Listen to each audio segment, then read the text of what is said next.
Malayalam Bigg Boss season 7 live അപ്ഡേഷനിലേക്ക് പോകാം. അതിന് മുന്നേ എൻ്റെ ചാനൽ ഒന്ന് സബ്സ്ക്രൈബ് ചെയ്യുക, ഷെയർ ചെയ്യുക, ലൈക്ക് ചെയ്യുക, ബെൽ ബട്ടൺ കൂടി അമർത്തിക്കൊള്ളൂ കേട്ടോ.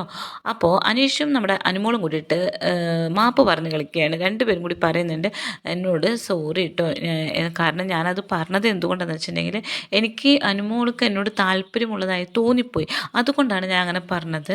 അതുകൊണ്ട് ഒരാൾക്ക് മാത്രം ഇഷ്ടമുള്ളത് വെച്ചാൽ അത് ഞാൻ കണ്ടിന്യൂ ചെയ്യില്ല, എനിക്കങ്ങനെ തോന്നിയപ്പോൾ പറഞ്ഞതാണ്. അത് അനുമോൾക്ക് ബുദ്ധിമുട്ടുണ്ടാക്കിയെങ്കിൽ സോറി കേട്ടോ എന്നൊക്കെ പറഞ്ഞ് മാപ്പ് പറയുന്നുണ്ട്. അപ്പോൾ അനുമോൾ പറയുന്നുണ്ട് അത് കുഴപ്പമില്ല ചേട്ടാ, ഒരാൾക്ക് ഇഷ്ടമെന്ന് പറയുന്നത് അത്ര തോന്നിവാസമൊന്നുമല്ലല്ലോ, നല്ലതല്ലേ ഒരാൾക്ക് എന്നോട് ഇഷ്ടമുള്ളതെന്ന് പറയുന്നത്. പക്ഷേ എനിക്കത് അക്സെപ്റ്റ് ചെയ്യാൻ പറ്റുന്നില്ല, ചേട്ടനെ ഞാൻ ബ്രദറിനെ പോലെയാണ് കണ്ടിരിക്കുന്നത് എന്നൊക്കെ പറയുന്നുണ്ട്.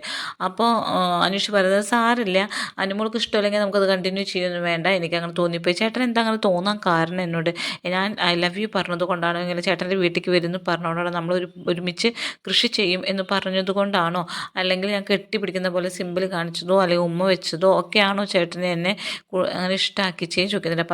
അപ്പോൾ പറയുന്നുണ്ട് ഇല്ല, എൻ്റെ മനസ്സിനങ്ങനെ തോന്നിപ്പോയി, എന്നോട് താല്പര്യമുണ്ട് തോന്നിപ്പോയി, അതുകൊണ്ടാണ് ഞാൻ കല്യാണത്തെക്കുറിച്ച് ഡിസ്കസ് ചെയ്തത്, അത് വിട്ട് കളഞ്ഞേക്ക്, അത് ഇപ്പോൾ ചോദിച്ചു ഇഷ്ടമില്ല എന്ന് പറഞ്ഞു, അവിടെ വെച്ച് ഡ്രോപ്പ് ചെയ്യാം നമുക്ക്, ഞാൻ അങ്ങനെ ചോദിച്ചതിന് സോറി എന്ന് പറയുന്നു.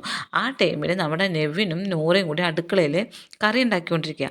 അതിന് നെവിനും കൂടി ഇടയ്ക്കിടയ്ക്ക് വന്ന് ഇവരെ ശല്യപ്പെടുത്തുന്നുണ്ട് കേട്ടോ, അങ്ങോട്ടും ഇങ്ങോട്ടും പോയി ശല്യപ്പെടുത്തുന്നുണ്ട്, ഇവരെന്താണ് സംസാരിക്കുന്നതെന്നൊക്കെ അറിയാൻ വേണ്ടിയിട്ട് ശല്യപ്പെടുത്തുന്നുണ്ട്.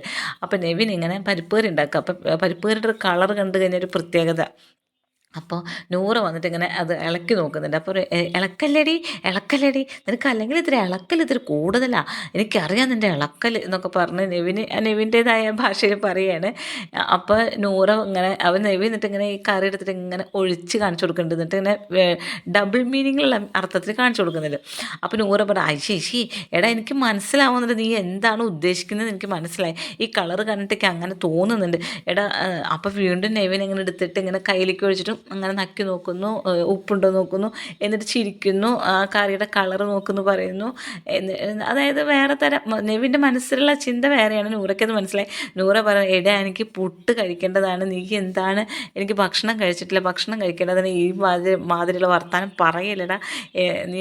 അവൻ പറയുന്നൊന്നുമില്ല, പക്ഷെ അവൻ്റെ ആക്ഷനും അവൻ്റെ ആ രീതികളൊക്കെ കാണുമ്പോൾ നൂറയ്ക്കത് മനസ്സിലാവുന്നുണ്ട്. നൂറത് ഇളക്കി നോക്കുന്നുണ്ട്. അപ്പോൾ നൂറ് ചിരിക്കുന്നുണ്ട്. നൂറയ്ക്കാണെങ്കിൽ ഇങ്ങനത്തെ വർത്താനമൊക്കെ പെട്ടെന്ന് പിടികിട്ടുന്ന ആളാണ്. അതൊരു രസകരമാണ് കേട്ടോ.